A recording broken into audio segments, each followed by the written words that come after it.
talk here while I get set up. This is a little styrofoam delta I built.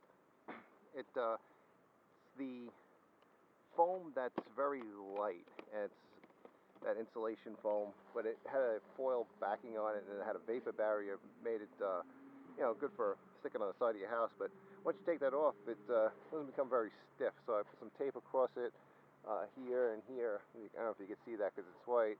And did the same on the bottom, sandwiched it, stiffened it up a little bit. You can see I cracked it up a bunch of times because I was messing with the gyro, which is in here, and that's a A3LV2, and what that is just a it's just a regular flight gyro. I wanted to mess with it, and I kept crashing the thing because it had a couple of brownouts, so the ESC is no longer powering the gyro. I'll see if you can get in there and take a look at it. I have the ESC only powering the receiver, and the gyro is being powered by a little regulator right there, and that's putting out about 5.3 volts coming directly off the battery, and that seems to have solved the problem of brownouts and crashing this stupid thing. But I kept it going because the little project here, because it ran so good. Give you a little flight demo. And there's no wind, so you wouldn't really notice much of a difference today anyway, but this thing is so locked in. There's nice low-speed capability. It's really, really light. It's running on a 3S 850 and a little 1800 kV like pancake motor for, I guess it's the those 3D planes. But as you can see, it's just totally locked in and flying good. Now this doesn't need a gyro by any means, and I'm not saying that a plane this size would need one. Obviously that's not the case. You look at my other videos, 90% of them have no stabilization. Maybe 99% of them have no stabilization. I mean, the multi-rotors, of course, have some kind of gyro stabilization, but the little foamies don't require it, and you don't need it. Now, the gyro also has a pass-through, which is basically a switch here, and this position that I just switched it in is no gyro effect. So it's just flying, and you can see that it moves a little bit. I mean, it's still perfectly maneuverable, perfectly flyable, nice also to fly, but there is no gyro assistance. Now there's another mode on this thing, which I don't know what exactly it is, but it seems to work. The gain is also set up a little higher on this mode, but there's something, I think it's for 3D flight, so it assists in 3D, so that'd be this. You see I just hit the switch and it's just locked in again, and I think it sort of holds its position. I think that's what the purpose is. I'm not sure, but you can see it's wiggling around a little bit because the gain on this mode is independently set from the gain on the first mode, and this one's a little bit higher. I haven't really tuned it because I'm really not sure what the purpose of the mode is. I mean, it takes I don't know what the deal is with that. I think it's to like hold a position in like 3D. I don't know.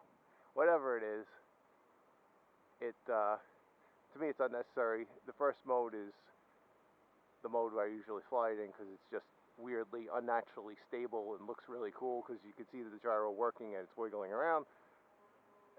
And also you can see the pass-through mode, which is this, and this is just flying the plane naturally with no gyro assistance whatsoever. All your expos are set through the radio.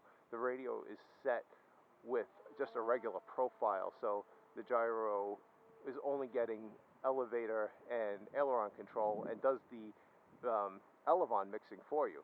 So all you really do is set up a regular model, and you just let the gyro do the rest of the work. It's just a setting. It goes regular 4-channel airplane.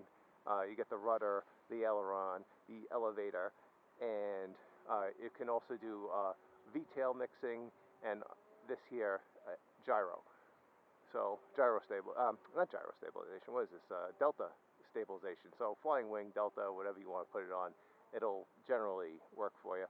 I mean, it's old news. It's an old gyro, and quite frankly, this one was given to me from a friend of mine who had it in one of his bigger planes, and didn't really. He got it secondhand, and this is secondhand, so just playing with it and just to see how it does on one of these little planes.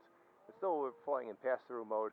I'm going to try to do a pass here and see when you switch it, you can see the difference of it wiggling around it like it is now as opposed to being rock steady with the gyro. Let's see. So, there we go. Yeah, same. I don't know. Sometimes you can tell the difference. Sometimes you can tell when it goes on and off. It'll just stop wiggling. It'll be a little more stable. So here, I don't know. Can't really tell. Anyway, you can tell when you're flying it. Let's put it that way. It doesn't get really upset by the wind as much. It does still get thrown off course a little bit, but what do you call it? You can tell that it's locked in, and it has a little bit of a twitch to it. And I could probably tune that down, but I like the twitch. It's not bothering me, and it's kind of cool. So, on that note, this thing actually pretty decent as far as speed goes too. Let's see how I get to high-speed pass here. Yeah, you can see the shake there because it's not really tuned for high speed.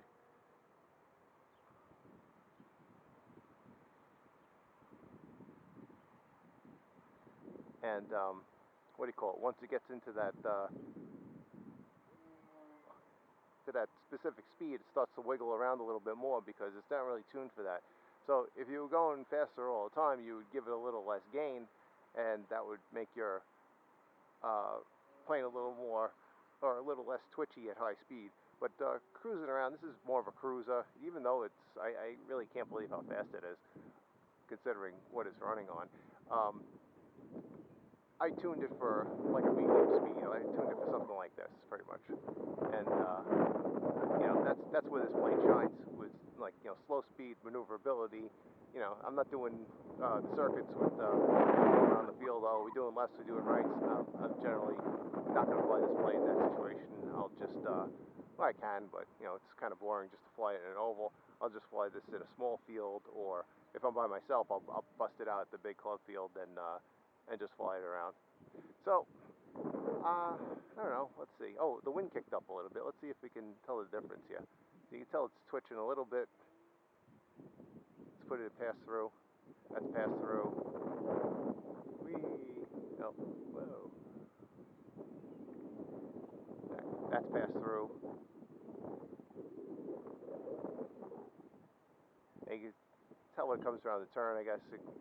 Not really. I mean, this thing is, it's such a nice design. These little deltas, they really don't require gyro at all, but it's just fun to play with and notice the differences and have that little artificial stability.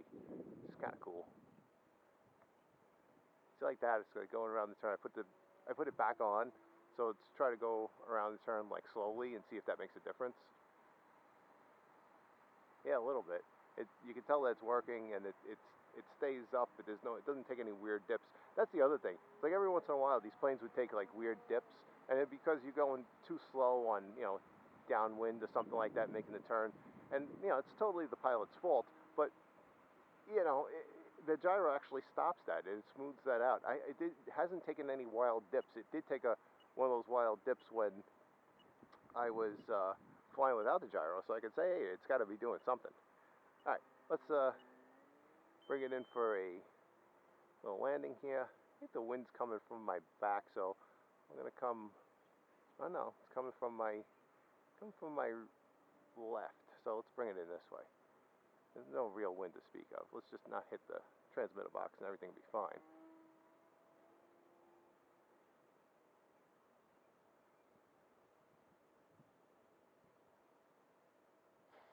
All right, that's that. Good enough. Could have been a little closer, but not going to complain too much. Okay, thanks for watching.